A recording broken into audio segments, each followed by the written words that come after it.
Hello and welcome to an Aniview special update. I'm Lyzl, and today I'm going to be talking with Ajax about our whole Anime North experience. It's Sunday night, and so we just got back from Anime North, and so let's talk a little bit about what happened, and you can introduce yourself. Hey, I'm Ajax. I was there Friday night / Saturday morning at 2 o'clock when we did our first report, and I'm the only one remaining. Yeah, because the rest of them had to go to their own houses and whatnot. I just camp out at your house. Yeah. So, yeah, we had a pretty awesome time at Anime North. I'll go with that. So Saturday morning, we got up a little bit late because we were up till 2, but I think we got out the door and eating breakfast by 10. By 10ish.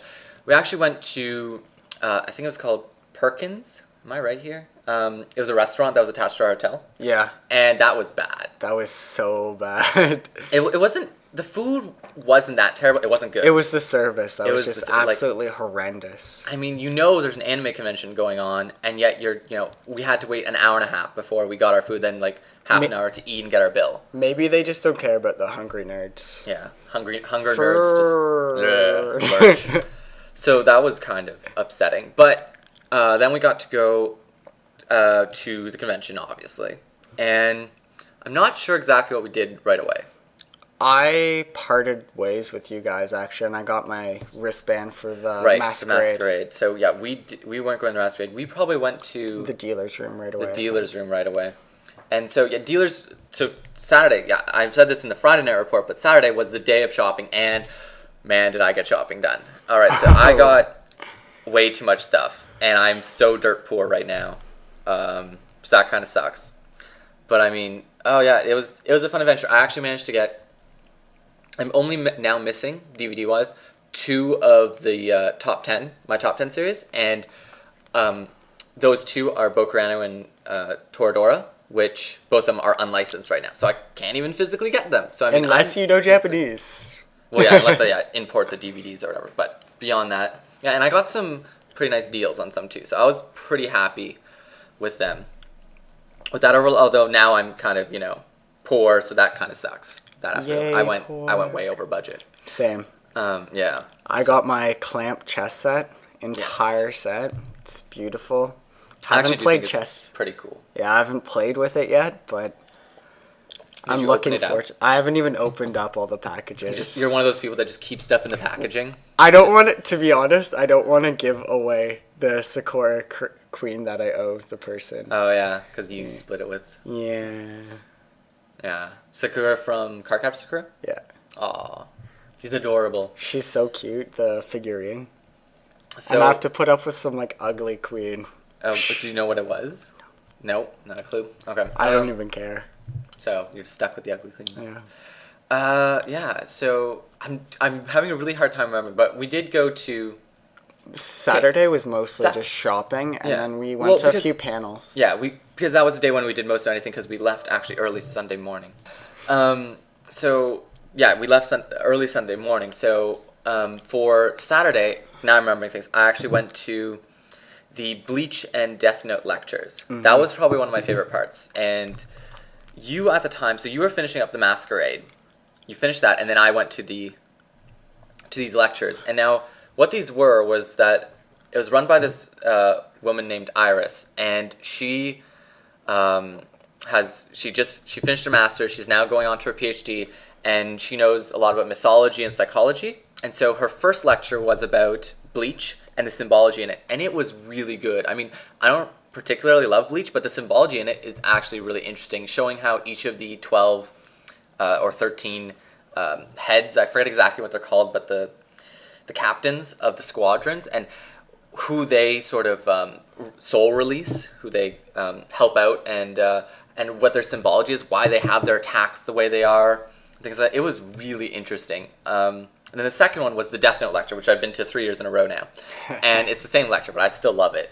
And it talks about the psychology of Death Note and the different characters and their psyches. So, for example, L portrays a lot of the traits of an autistic savant, and so she sort of explains the different features of a autistic person, how they would be, and how they relate to L, and like how, and so you sort of go through the process of diagnosing the different characters of Death Note. And so I really think it's interesting because I love the series, obviously. It's my number one series.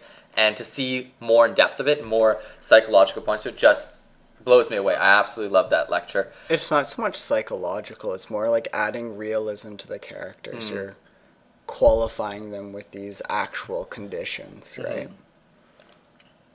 So I mean, it's psychological in the sense that you're learning about their psychological traits.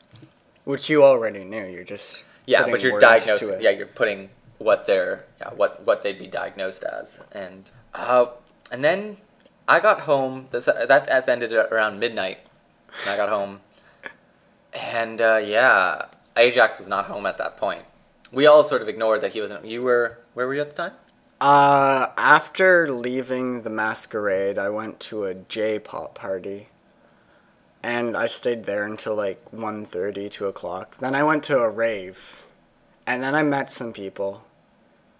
And then we just chilled until the sun rose. Yeah, because I woke up at 5:30 in the morning. And I just noticed that Ajax just wasn't in the room. I'm like, oh God, missing companion, Phoenix downtime.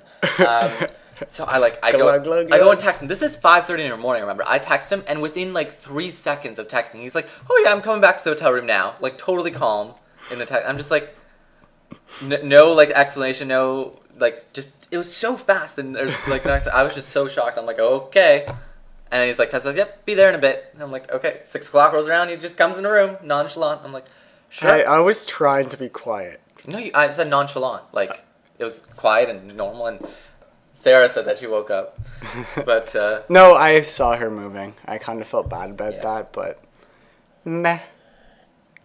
No, I mean, it looks like a fish. Oh God. Meh. Great. I'm gonna have such a fun time editing this.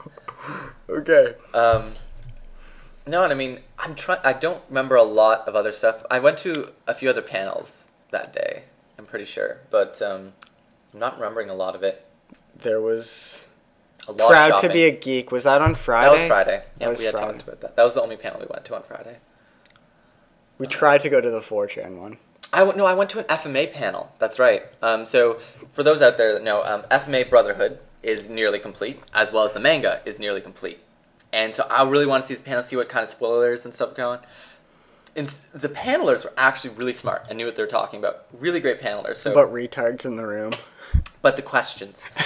What's your favorite homunculi? Do you like Lust? I love Lust. My favorite's Gluttony. It's like, oh my God, this is not what I'm here for. And then it's like, I'm writing a fanfic. Something's going wrong when they start with this line. I'm writing a fanfic, and do you think that blah, blah, blah would do this? And I'm like, I was like, this is. And the panelists just like respond, didn't they? They're they totally honest. They were totally honest, totally serious about every response. they took every question seriously. I think they did a great job. I just wish that people asked more interesting questions. There was one guy that was really trying to ask interesting questions, but they answered his so quickly. Like, so he asked maybe 3 questions in a row, and then after that, they really didn't want to answer him anymore because he's taking up a lot of time. But he would ask questions like, "What do you think about this part? As this part is unspoiled, do we know what's going to happen there?" And they're just like, this might be this, might be that. Like, there's no real conversation about the inside of what's going to happen. That was maybe they just like retarded questions. Yeah, talking about fan fiction. Wait, was it an erotic fan fiction? No. Are you sure? Yes. Positive. I think it was an erotic. What's the point of writing any kind of? The point, we didn't talk about the erotic part. If there was an erotic fan fiction. But is there a point in writing anything but an erotic fan fiction? Maybe not. I don't know. Yeah, Saturday. I'm pretty sure we went to one other panel. I know. Was it Friday that we tried going to the 4chan panel? We walk in and it smelled like, 4chaners, and we just left. Mm-hmm. Oh my God, that was horrible.